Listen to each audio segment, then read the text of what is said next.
Assalamualaikum warahmatullahi wabarakatuh, rekan-rekan peternak dimanapun Anda berada. Pada sesi kali ini, saya akan membahas bagaimana pengaruh musim hujan terkait dengan kualitas monitoring pakan di kandang kita. Karena pakan ini akan memberikan dampak yang sangat signifikan terhadap pencapaian performa produksi apabila kita tidak memonitornya. Sebagaimana kita ketahui bahwa diperkirakan awal musim hujan di Indonesia ini akan terus berlanjut hingga mencapai puncaknya hingga bulan Februari tahun 2023, di mana pada bulan Januari dan bulan Februari ini merupakan puncak musim hujan.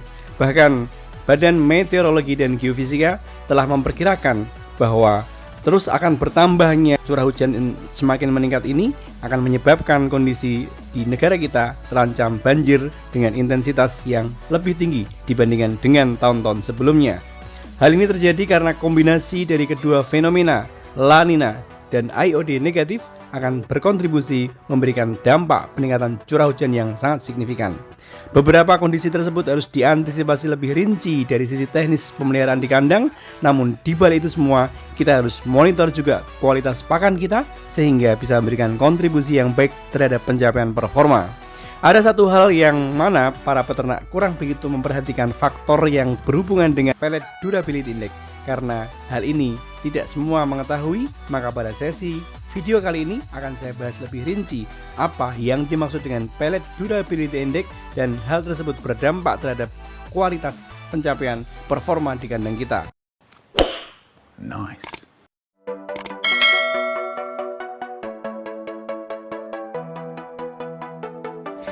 Assalamualaikum warahmatullahi wabarakatuh. Salam dahsyat, salam luar biasa, salam perkasa.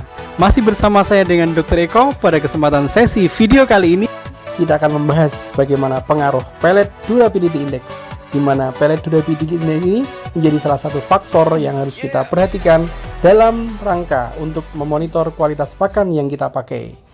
Jadi pada saat kita melihat kondisi pakan broiler yang sudah disusun sedemikian rupa oleh ahli nutrisi dan juga formulator, sama-sama kita ketahui bahwa pakan ini merupakan salah satu faktor yang sangat penting untuk menentukan kualitas suatu performa ayam dalam suatu peternakan.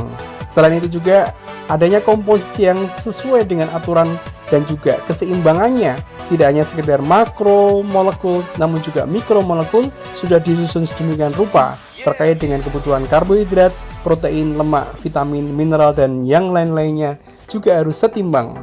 Dengan kondisi yang seimbang itu, maka fungsi dari pakan nutrisi yang ada akan mampu memberikan dampak yang baik terhadap pencapaian performa.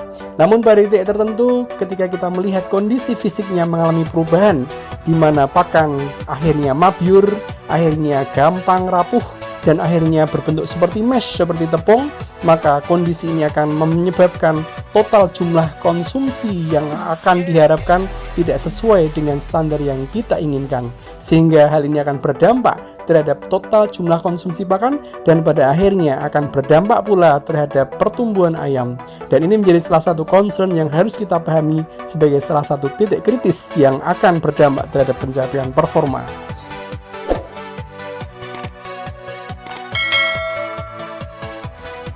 Pada waktu di mana kita memonitor kualitas fisik, kita harus melihat bagaimana pakan ini secara umum tidak akan mempunyai dampak yang negatif apabila kondisi partikelnya tetap utuh, tidak ada perubahan aroma, tidak ada perubahan warna, dan pada titik tertentu tidak ada perubahan kondisi fisik pakan.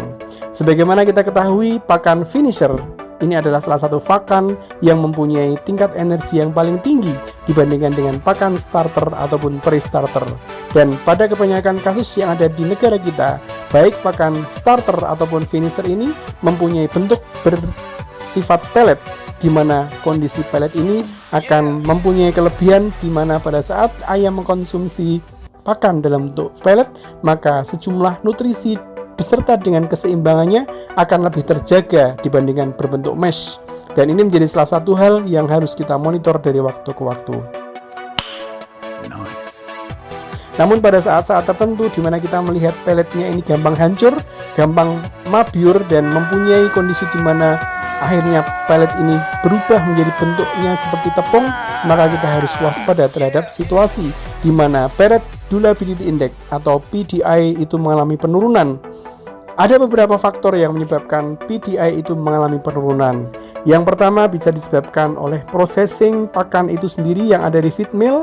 Dari production lainnya ada permasalahan yang mungkin tidak sesuai dengan SOP.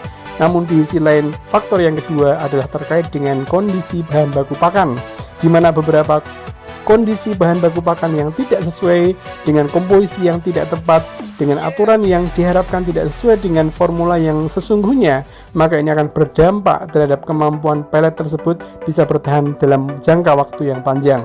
Kemudian faktor yang ketiga adalah terkait dengan penyimpanan, di mana penyimpanan di tempat-tempat yang lembab, yang tinggi kandungan airnya akan menyebabkan pelet tersebut akan menghisap air dalam komponen udara dan menyebabkan akhirnya pelet tersebut gampang hancur dan rapuh, sehingga kondisi ini akan berdampak terhadap total jumlah konsumsi yang didapatkan dari ayam itu sendiri.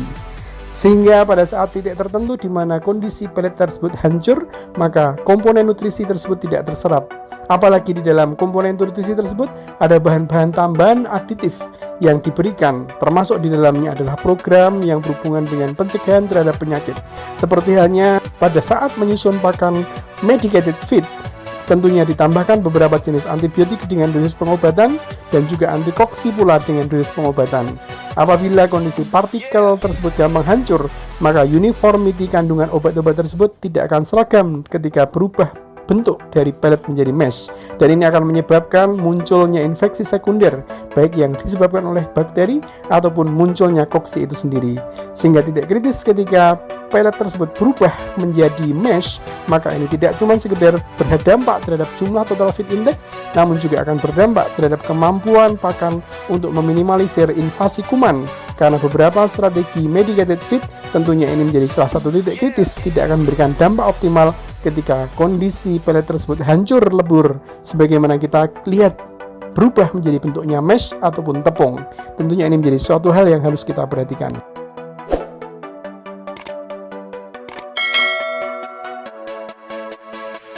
Di sisi lain, dengan hancurnya bentukan pelet tersebut, maka akan semakin banyak energi yang diperlukan untuk mematuk pakan-pakan yang sudah hancur tersebut dibandingkan ketika dia hanya sekali mematuk untuk mendapatkan porsi pakan yang bentuknya pelet. Sehingga hal ini akan berdampak terhadap efisiensi energi yang harusnya digunakan untuk tumbuh, namun digunakan untuk mematuk pakan yang sudah hancur untuk memenuhi kebutuhan nutrisinya. Demikian informasi yang bisa kita bagi, mudah-mudahan bermanfaat.